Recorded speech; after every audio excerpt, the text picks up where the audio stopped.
What is up, everybody? Welcome back to the Russell Journal. My name is Russell, and this is my journal entry for Thursday, March 2nd, 2023. Finally getting used to saying the dates down. The quick disclaimer again, I'm not a teacher. If you're looking to learn, ask me. I'll direct you to a teacher towards the things that we talk about what interests you, and I can help you find somebody who can teach you to trade in a manner of which, or at least teach you market stuff in a manner in which is what your style and what kind of things you're interested in. Okay.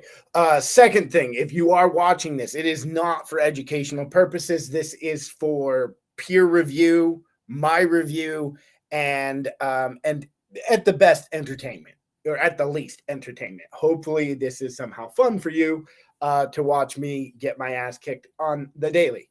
All right.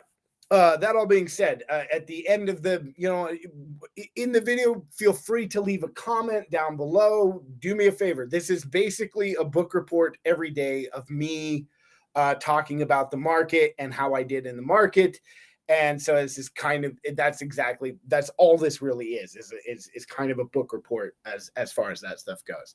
So you need to think of this as though you're a teacher reading a book report. It's going to say stuff in it that's very confidently said, like it's factual. And if it's not factual, you guys need to kind of sort of take it with a grain of salt. Okay. It is that. Okay. Because I am just a student here. I am just learning. Okay. All right. So coming into today, you can see a very big day in the market, very big up day. And this was the day that I was hoping to have back over here, right? This was the day that I was looking for back over here. When the stochastic started coming out of oversold here, this is the day that I was looking for. And so early on in the day, I caught a piece of this early morning candle right into here. Did not catch the full move up to the 18 period moving average. Now, for me, it wound up being a red day in the market. And the reason it wound up being a red day in the market, we're going to talk first. I want to talk about the last trade, and then we'll go back and talk about the first trade, because the first trade is going to change some stuff for me a little bit. Okay. Okay. So the last trade was a fat finger fucking mistake. It was just, so I was out of all of this. Okay, I'm out. I'm after we hit this 100 period moving average or 200, whichever one this is right there. I was out. Right, I took my ball and I said I'm done. Okay, what I was looking for here was a move into the 18 period moving average right here at 398.5. All right. Now, as we got into power hour, I don't like to trade power hour. I don't like to be in there by then. But what I'm thinking to myself is, if we go over to the daily time frame, okay, we go to the daily time frame, your slow stochastic is embedded. Your trend is down. Your bias is short. You're embedded, okay? This move here dictates that there will be a rejection. There should be a short into that, into tomorrow morning, okay? This would be an acceptable trade, okay? In that, if I had gotten in at 398.5 and wanted to hold overnight to see if we got the move down, this would be an acceptable trade setup, okay? Once again, targeting down here into these lower spots, all right, into these lower averages, okay? That would be an acceptable trade. And in the morning, we would have if I'd not done what I did, we would be holding puts overnight, and it would be a very simple, again, nice little overnight swing trade that would have really, my only risk would have been the theta. And the theta was low. It was like 16 cents. Okay. So it's not it's below even my average. It's below even my average. Like, right when I take a position, usually my first entry is at a 20% to my premium. Okay, that's usually where my risk goes. I'm looking for 20% to not risk more than 20% of my premium, and I'm also not looking for any one position to equal more than 20% of my account. Right. So here at any one time, I can only lose about like 2% of the account is really at any one time. That's the goal in this, is that we're managing that. Okay. All right. But what happened? Well, I'm watching the chart of the puts that I want to buy. I'm watching the SPY chart. I'm watching the slow stochastic. I'm watching this. I'm watching that. We get to 397.5. The slow stochastic starts pulling out on the 1 minute and moving back in the bottom direction. And for some reason, I thought, oh, yeah, we're at the 18 on the 4 hour. Go ahead and buy puts. Are you kidding? Are you kidding? Really? I meant to be $1 further up. Like, I knew that wasn't the resistance, and I thought, that's it. This is where we buy the puts, right? And so I bought the puts there. We went all the way up the $1. We came back the $1, the same place where I bought it. And this is the thing that sucks about this. Okay, let's go here. I'll show you this. This is where, again, this is how boneheaded I was. Okay, so right here off of this peak, we start to break, right? And I'm just like, yeah, this is it. This is the thing. This is the short. And broke low, started going, and I'm like, yeah, okay, good, I did good. And then just boom, all the way from there up to just above 390 or 398.69 is the high of the day. Okay. Check this out. So I'm in here off of this red candle, right, on the break of the slow stochastic out, right? Comes all the way back to my entry, and here I'm already, and in this, I'm already 20 cents, 27 cents down. And I'm just like, what? That's not what I meant to do. It really wasn't. It wasn't the plan. And I don't know. Anyway, I'm going to chalk it up to a learning experience, and that fat finger mistake is what I believe they call that. That's what I think. Okay. I botched it. Had I come in here at this point, this move was actually at like 57 cents or 56 cents. And that move down there was to 80 cents. I would have had plenty of room to hold my position. I would have been fine. But for some reason, I thought, oh, that's it right there. I don't know what I saw. I thought that was it. I did. I genuinely thought that was it.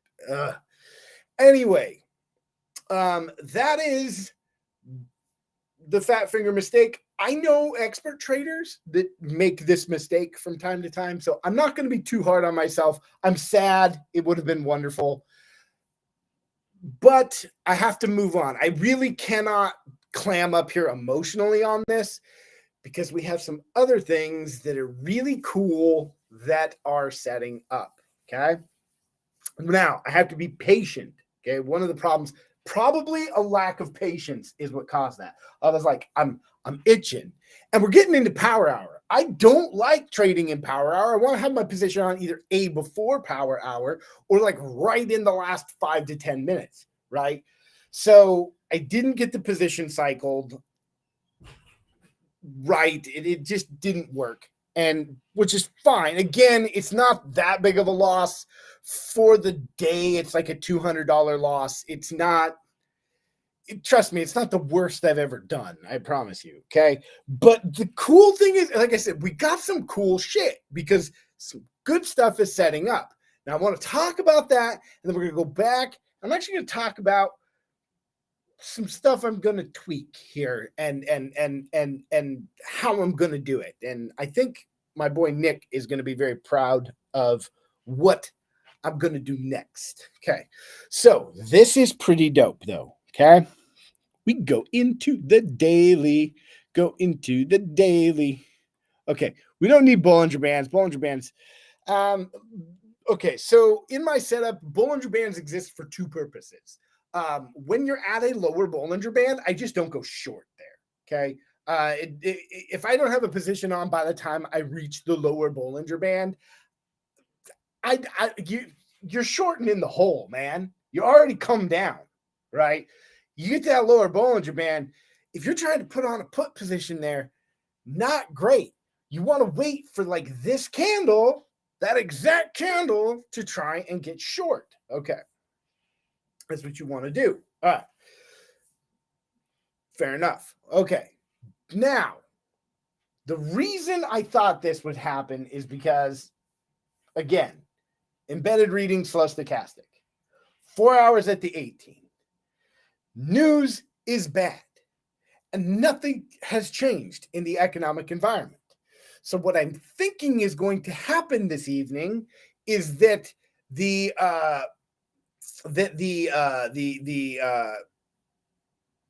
futures trader guys are going to come in here and short this back down. And part of the reason I think that is because the lowest you got on the chart today was 391 and change. Okay. Your 100 and 200 period moving averages are still at, even at the top is 390.9 on the 200 and 390.5. Okay. I think they are going to want to tag those averages. Now that's what I think. Okay. This is not predicting. I'm not right here. This is my idea. Okay. This is how I would trade this. Okay. Get up here to, you're at the 50-day moving average now. Call that the 50-day, right? You've come from here to the 50-day. Look for a rejection off of the 50-day. Okay, a pullback, a take profit, any sort of thing. So I'm looking for a down day tomorrow. Guess what? It is really simple. This is really simple to react to. You wake up tomorrow morning and you are either below that line or above that line. Short right at that line. If you wake up tomorrow, you're above that line, you were wrong. That was it. This is the resistance. And look, you've got all of this proof of resistance right here. Okay. You can see it was support before. Now it should act as resistance. If you don't, it's that simple. Short here. That's the reaction. Okay. Now, if you short here, you would be hoping to target the 100 or the 200-day moving average. Okay. Now, all that being said, okay, the next thing that's kind of cool that's happening, okay, is that in the morning when we open, and I want this to pull back here. I do want that to pull back. But into the open, the 100-day moving average will be coming over the top of the 200-day moving average. Now, this is not for me a normal buy signal, okay? It is not.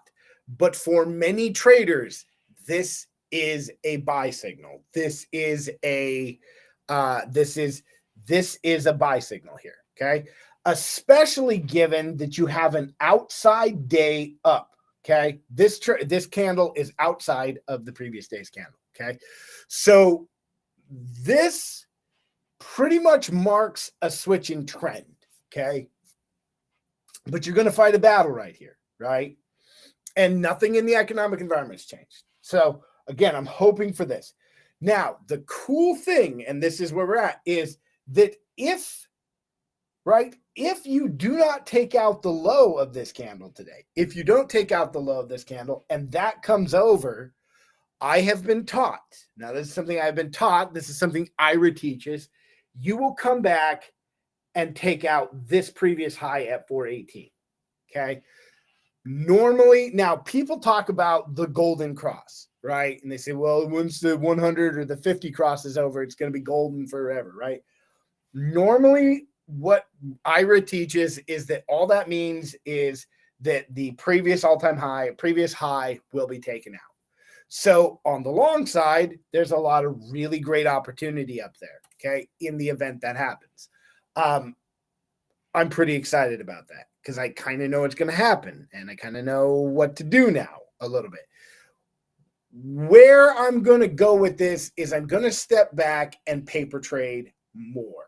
Okay. I'm going to really dial into paper trading. And the reason I want to dial into paper trading is because I've made a lot of mistakes and they're now starting to really cost money and money that I don't want to lose anymore. At one point, the value of feeling real losses was important to me. And I was kind of under the impression that I would learn faster from real losses.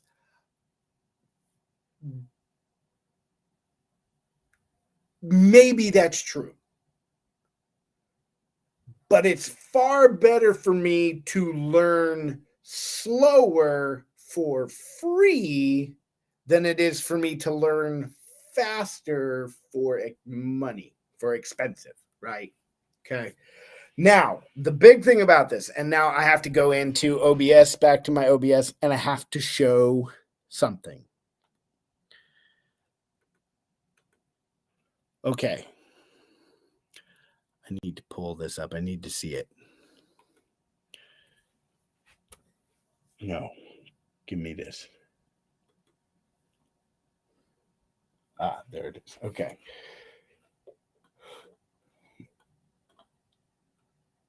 That is the wrong contract. Hold on. Let me grab. I got to grab this thing. I want to show this. Okay. A little bit. Okay. I'll grab this one. This one will be the easiest. No, you go away. I don't need you. Okay.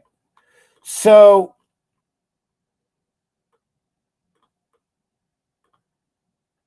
and part of this, okay.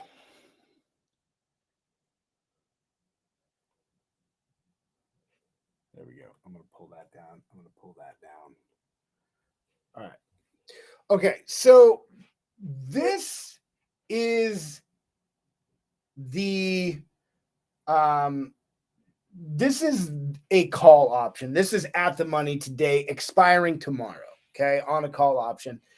And one of the things that you can see here is you can look at this really, really ridiculous chop through all of there. Okay. Now, these are fine scalp trades, right? But what I want to catch here is this move up through here. Okay. This is the move.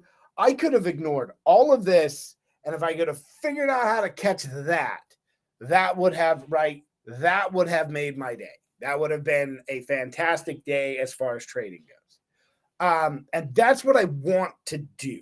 I want to be able, I can catch these moves pretty easily. I catch them all the time. Okay. What I have been trying to figure out how to do is how to get that move. Okay.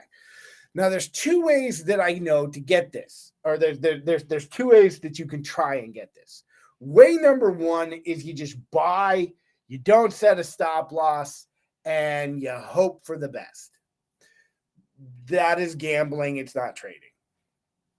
The second way that has seemed to be some type of successful way for me to do this is to find an entry position, set a stop loss into that entry position, and trail it into the moves up. Okay. Now, I have tried I have tried three different techniques as far as catching this, right? As far as trying to catch this and be able to hold a stop. So if something does go wrong, I'm safe. I lock in money, right? The first way would be what you would call a swing high. You would say swing low, right? So where you would say, okay, so, and not that this would be the trade, but this is kind of an example here. Get the spike up, right? Come back in here. You create this double bottom, right? This is where you get your entry. You can even pair it with your slow stochastic coming out. Get the high up here, right? Create this low, you'd set your stop right below this low from your entry, right below your entry here, or you can even set it below this previous low right here, right? Set it so you set your stop right, under this low. And then what you would do is, and this is one way that I have tried, and this has been the most successful, right? Then once you create this low right here, as soon as you break swing high, your stop moves to right here. Okay. And then subsequently you would try and move it up throughout the rest of the day. Or you would have your price target up here somewhere. You would have done technical analysis that gives you that. Okay. This is one way to do it. And I've tried this, and it has worked to about an 80% degree of success as far as win rate. As far as profitability goes, though, it's only offering me about a 30% gain on average, only about 30% win on my trades. It's not offering me what I'm hoping for, which is the 100, 200, 300, the bigger percent wins. And I know they're out there. I know you can get them. I just trying to figure out where and how to do that. It works to one degree with my entry trigger setup system, but it isn't really letting me do this to this degree, to the degree that I want to. So the second method that I tried is trailing it with the 18 period moving average. Now I keep my stop one tick underneath the 18 period moving average all the time, and that one typically leaves me in the dust. It comes back, ticks right underneath the 18, rockets right up. Okay. Now I don't have the 18 on here. I'm not going to pull it up because, and this is why the reason I'm talking about all of this is because I'm going to paper trade this because I think from what I've talked about with Nick is that anytime you change an aspect to your trade behavior, right? You are changing a piece of the setup. Okay. So what you have here, now the third way I've tried to do this is using what's called the Heikinashi method. Okay. Now Heikinashi is, you can tell here that these are different candlesticks than normal. And the Heikinashi method it uses a combination between the 3 EMA and the for your entry, and then it uses Heikinashi candles as far as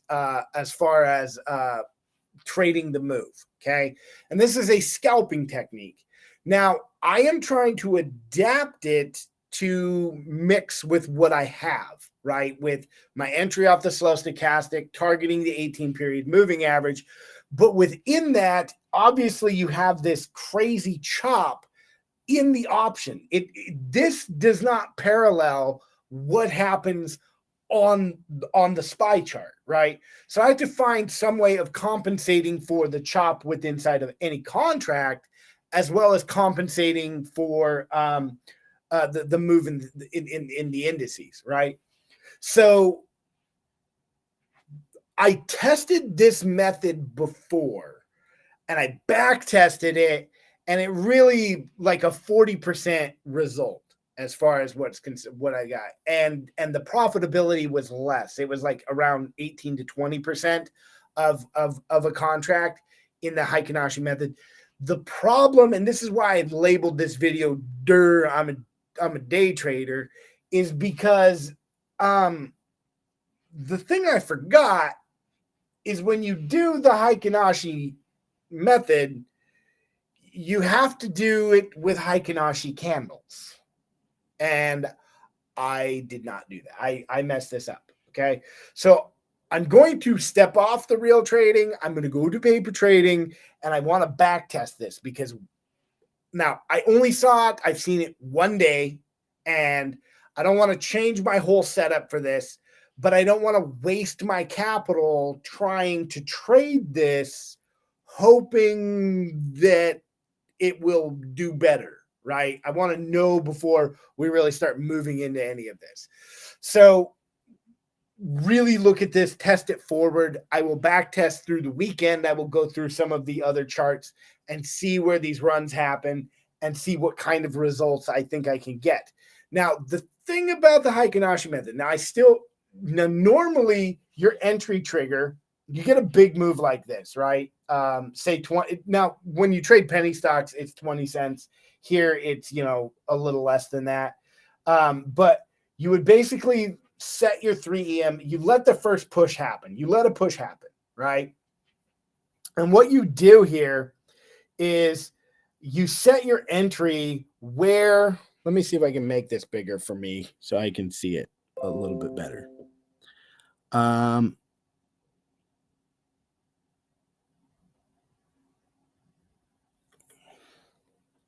Okay. I'm going to bring this over here so I'm not looking at that. Okay.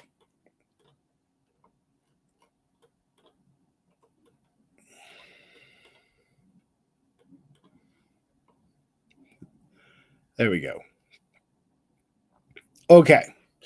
So you let the push happen on the Heikinashi method, and then you set your entry for where the 3 EMA comes out of this candle. This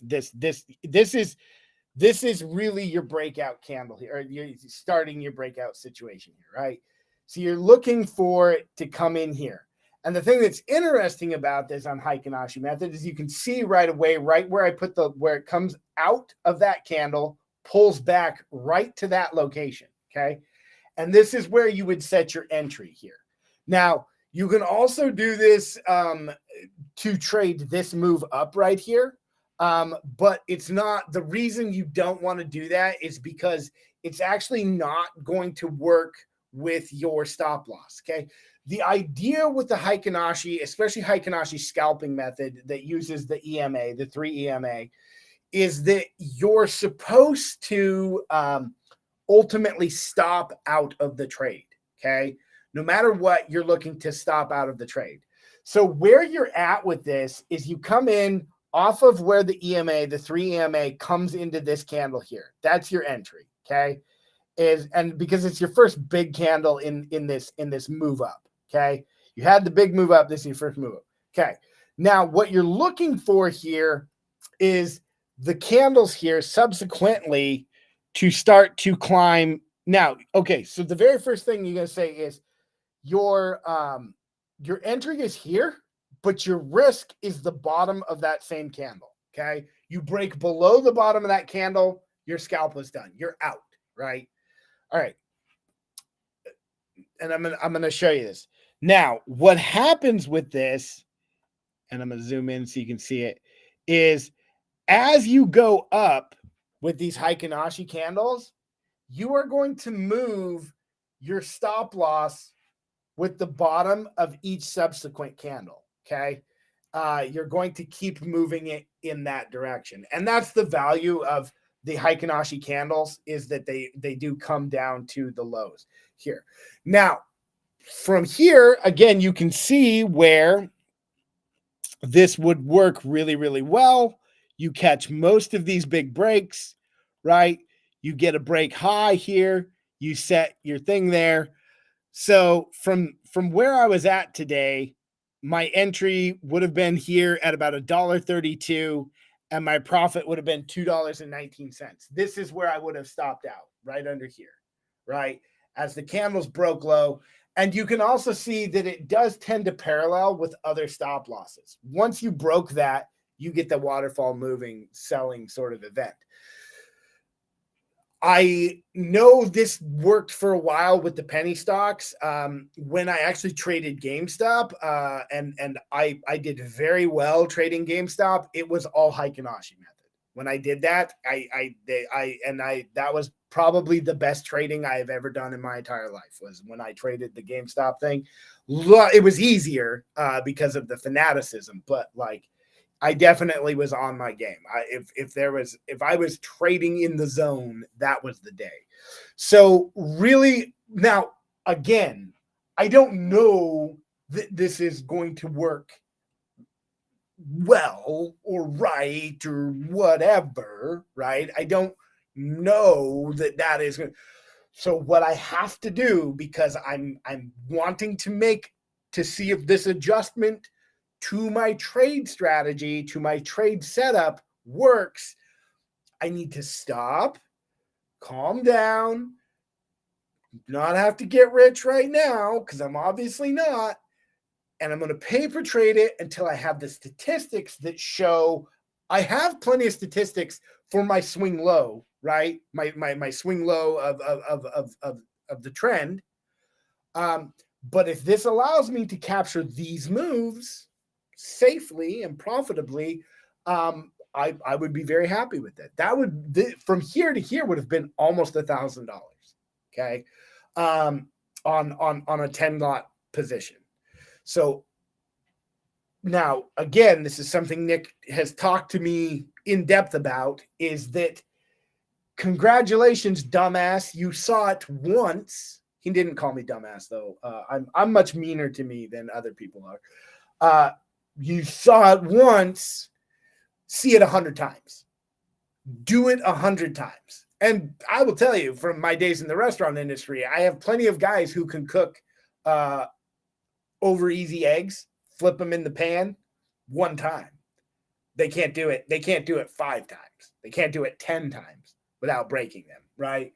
So I agree with that whole thing. And so if this works, and I prove it works, and I can prove a system for making it work, life should be pretty good, I think. As long as I have the correct direction, I'm respecting my stop loss, and I'm not making fat, stupid finger mistakes. So that is kind of where I am with this. I'm going to go check the comment section really quick, see if Nick showed up. I hope he does. I want him to be proud of me. Nope. Oh, yeah, I'm way meaner than you. You're a kitten compared to me, Maria. She's going to go challenge accepted. All right. That is going to do it for me. That's today's show. That's the report as to what happened. Like I said, there are cool things happening every day. Tomorrow, there's a lot of really cool opportunity out there. I'm not upset that much about it. Like I said, fat finger mistake, very stupid. I will do better. I will step back, paper trade, prove this. And once I have that, I think I will be really good to go. I really do. I think that I've turned a lot of corners. Hopefully I haven't just gone in a circle. But I think that this is kind of the missing piece. And like I said, I did not have Heikinashi candles when I tested this before. So I'm hoping that helps me adjust and tighten up a lot. So like I said, that's going to do it for me. Feel free, leave me a grade as to how you think I did on my report. Was I factual? Did I hit the points? Did I miss things? A, B, C, D, E, F, or just call me an idiot. One of the two. If you look at the title of this episode, it was definitely just a bonehead mistake. Anyway, until when? Till tomorrow. Russell Journal is written, edited, and hosted by me, Russell Liss. We are produced by Social Media Shows. Yeah, I got a lot to learn. We're produced by Social Media Shows. Our executive producer is Maria Pereza. You can all say hi to her in the live chat right now. And until tomorrow, just pretend I said that catchphrase. This show is brought to you by Michelle Kubiak with Berkshire Hathaway Home Services. If you're looking to buy or sell a home, call Michelle at 702-683-6576. Her license number is S.48606. This show is also brought to you by Hand and Stone Massage and Facial Spa, located on Silverado Ranch, here in Henderson, Nevada. Restore, relax, and refresh. Let's not forget our very own Meryl and Merrick comedy show. This fun, comical TV sitcom duo with Social Media Shows Network loves to make you laugh. Mahal Empire Productions. It's a filmmaker based in Las Vegas, Nevada. Founded by Michael and Sonny Mahal, and are dedicated to making feature films. Turn your power on with Broken Bulb Productions. Owned by Russel, an independent filmmaker based out of New Jersey. This show is brought to you by, let's not forget, our very own GI Connections. It's a non-profit organization that connects veterans with resources. We're also proud to recognize Prolific Arts with Sonia Scott. Painting is the expression of emotion and feeling deep within one's heart. Let's not forget Matoma Environmental Technologies. Global research, development, and manufacturing of innovative photocatalytic products. Our show is also brought to you by Carmelo Rodriguez, who is the author of a best-selling book called Smile. It's based on true events. It's the story of a couple building a family. Get your copy of his book at Amazon today. We also love our musicians. Think about Frank's Tribute, an all-star band. It's a Green Bay-based band with Let Me Be Frank's Productions, family owned by Frank Hermans, who happens to be a veteran entertainer. Welcome to social media shows. Have you been watching social media shows recently? Of course you have. We have been live streaming for 4 years across social media platforms. We produce over 70 shows with over 1,000 episodes. In the process, we've helped over 100 creators realize their dreams and start their own show. We give platforms to promote your business. If you are an artist, if you have an event, if you are entrepreneurs, or if you have a story. If you haven't done it yet, go ahead and subscribe and follow us on major social media platforms.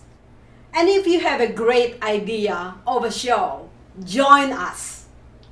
Social media shows can help you produce and live stream your own show.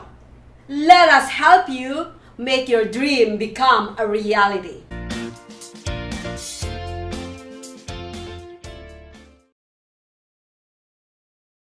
Hello everyone, this is Joseph Skoda with Social Media Shows. Well, I thank all of you for your support through these last several years, and it's been a lot of fun. We've given people a voice they never had before. Now, Social Media Shows is always collaborating with our veterans to help them do things and help out the veterans who are struggling today. And we teamed up with GI Connections, connecting veterans with resources. So please consider helping and donating to this great cause, because we're always doing things for veterans. So GI Connections, Social Media Shows, and you is what makes the world a better place. Once again, Joseph Skoda, proud United States Air Force veteran.